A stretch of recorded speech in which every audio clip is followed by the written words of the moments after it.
Hi, I'm Ross Porter, and I had the very great privilege of working at WKY Radio and Television between 1960 and 1966.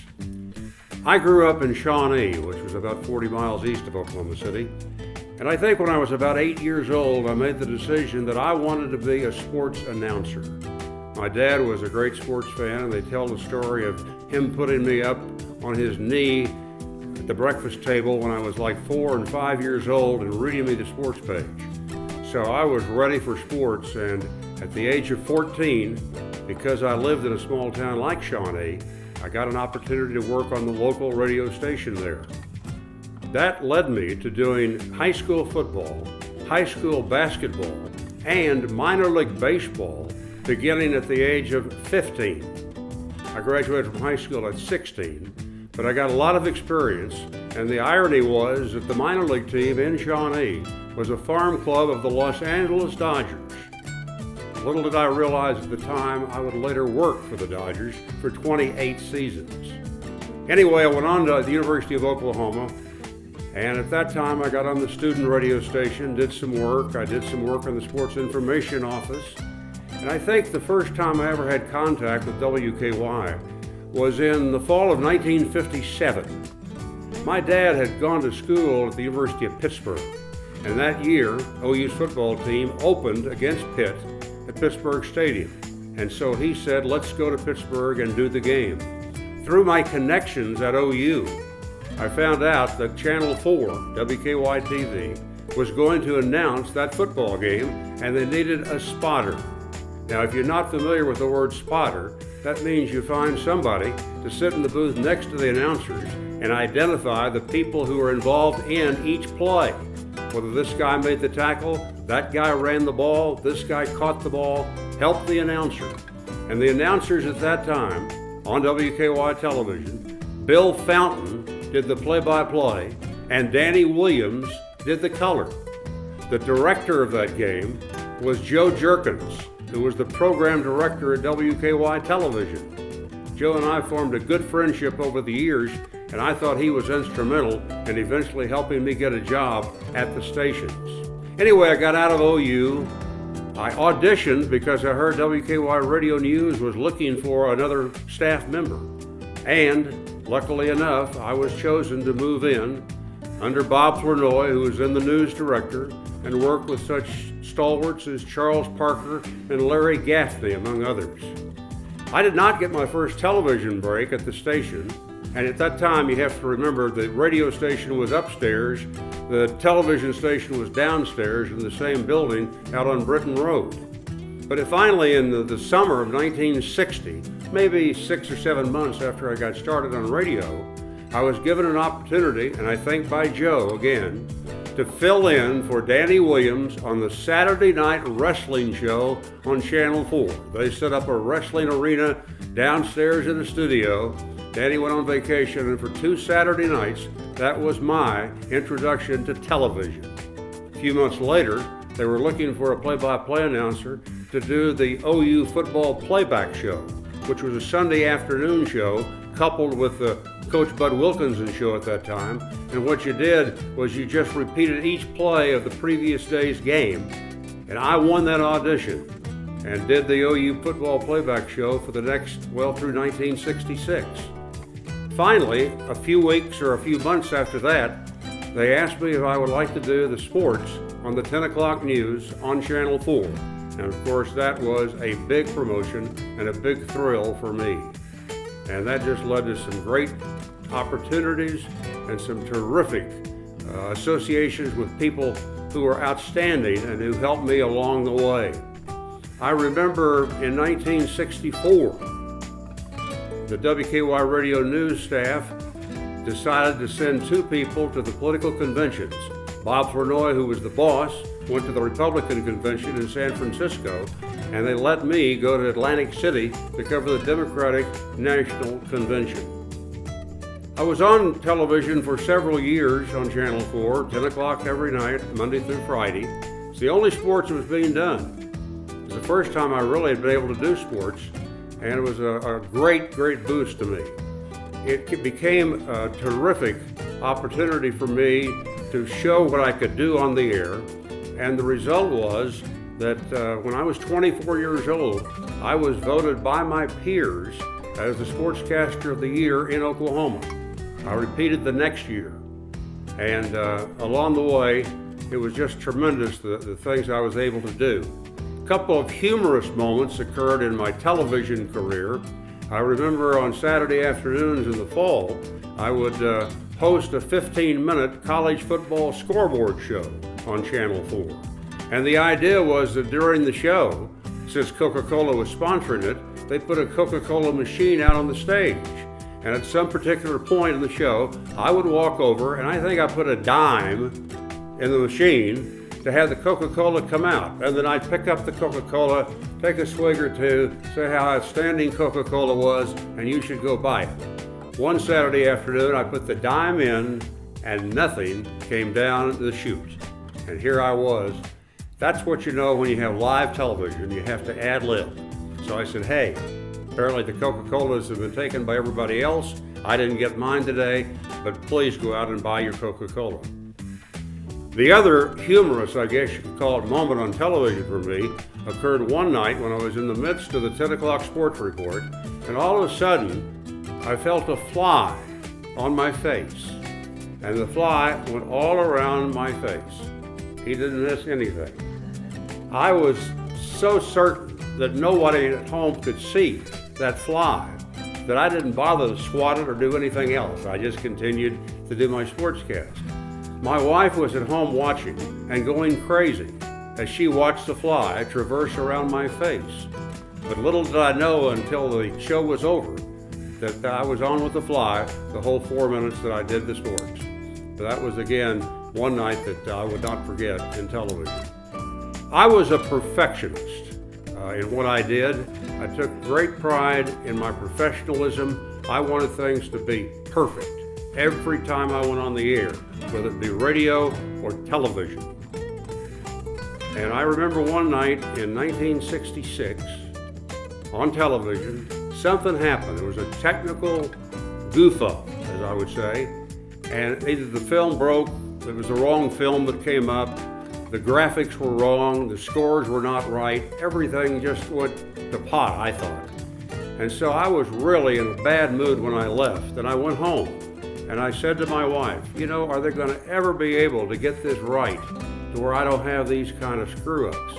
And she said to me, if you don't like where you are, why don't you look around at someplace else? Well, that did it. I got on the phone. A very outstanding news film cameraman, Houston Hall, had worked with me at WKY Television, and he was promoted to NBC Los Angeles and became and still was one of the outstanding news film cameramen for years to come. So one day I picked up the phone and I called Houston. And I said, Houston, are they looking for a sportsman out there? He said, let me check and I'll call you back. Called me back the next day. He said, as a matter of fact, they're looking for a weekend sports anchor. I said, where do I send the tape? He told me. I sent him an audition tape. I think that college football scoreboard show was one of those, but it was not the one where the Coca-Cola machine broke down. At any rate, they took a look at it. They called me, said, we're interested in talking to you, and they flew me to Los Angeles. I sat down and talked with them, and I'll never forget. I said, what's my starting salary going to be? And they gave me a figure, and the figure was very, very low, and I was shocked because here I was coming to a network owned and operated station, one of the top ones on the NBC chain. And I remember looking at the figure and saying to the two men who were the bosses that were interviewing me, I said, am I going to have an opportunity to make a little more money than this? And the general manager looked at me and said, if you're not going to have the opportunity, you won't be here very long. When I think about the OU football playback show, I recall the Sunday afternoons that I did those shows during the fall, and the fact that while Johnny Shannon, the great news photographer at Channel 4, would put together the film of the previous day's game, and what we did was on that show was to play every play, and I announced it as if it were play-by-play. While Johnny was doing that, Bud Wilkinson Howard Newman, who was the host of his show, and I would sit upstairs in an office and watch the pros in action. And Howard and Bud loved that. One of them would bring cigars and pass them out. I didn't smoke, but I was able to get through their smoking.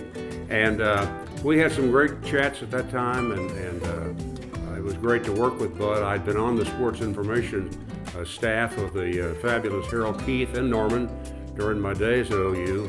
And Harold was the one who allowed me to do so many things, including writing the game preview for the program that was sold at the turnstiles at Owen Field the day that Notre Dame snapped OU's record, and it's still a record, 47-game winning streak.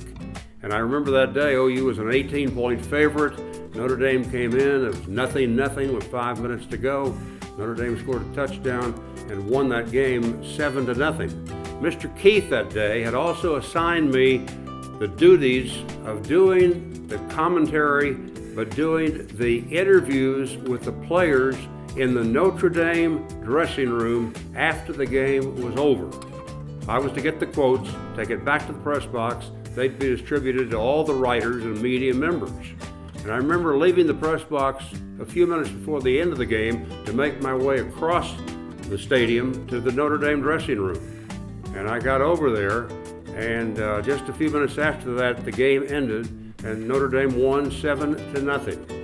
And I'll never forget that gun went off and OU had lost. The first time they'd lost a game in 5 years. Think about that, 5 years. And the stadium, 55,000 packed, was silent.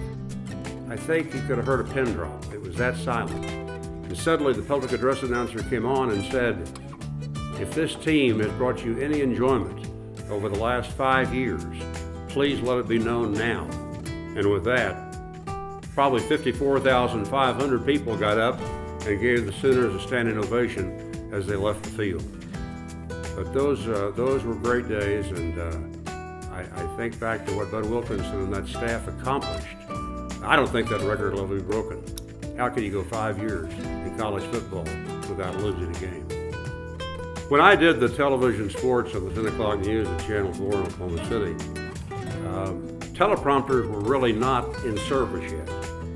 And I had a script under me, but I pretty much memorized my script, and people said, well, he must have had cue cards. No, I didn't have any cue cards either. But I had written the script, and so I knew the order of the script. And for scores and so on, they would cut away to visuals, to graphics and so on, and I'd be off camera, and it worked fine.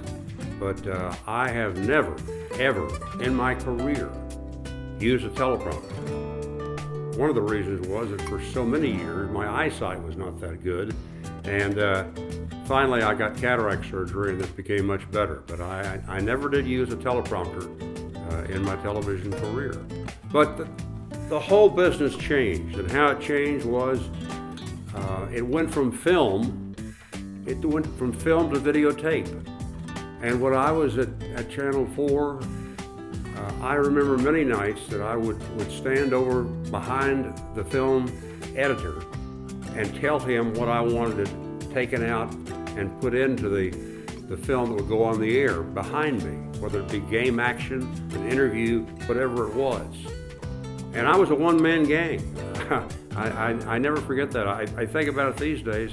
So many of these local sportscasters have 3 and 4 people helping them as producers during the day, and they put it all together, and the sportscaster walks in 30 minutes before the show and says, give me the script, and then goes home 5 minutes after it's all over. I thought, they got it made. I never had that luxury, but it was part of growing up and being in the business and knowing the business, and I think overall it really helped me. I know it helped me to have as many journalism courses as I had at OU, because throughout my career, I wrote my script. Nobody ever wrote a script for me in all the years I've been in the business. And I think that helped tremendously for me to be able to put my thoughts and my words on paper and have it there, even though I didn't necessarily read everything that I wrote. I'll be forever grateful to the people in Oklahoma City who allowed me to show my talent on the air radio and television, but in television especially, because it was an opportunity for me to be able to express myself. I had gained that confidence as a youngster on the Oklahoma City station. I was there 6 years. When I left Oklahoma City, I was still 27 years old. But I felt a great deal of confidence when I came to Los Angeles, even though I was in a major market with millions of people as possible viewers every night. I just felt that confidence, and I think that my background in Oklahoma had much to do with that. And I'll be forever grateful for doing that. The other thing was that when I came out to NBC in Los Angeles, it opened doors for me to do not only football, but to do basketball, and then later it set up my baseball career. I did the NFL on NBC for 7 years while I was on Channel 4 in Los Angeles. I did college basketball for about 20 years while I was with not only the Dodgers, but even after the Dodger years. And that was a big boost to be able to do the play-by-play of one of the great basketball dynasties in America, UNLV. They won a national championship during my run. The Dodgers, for whom I was with 28 years, won 2 world championships in my time with them. And so I'm very proud to say that I have 3 championship rings, 2 World Series championship rings, and the NCAA basketball championship ring.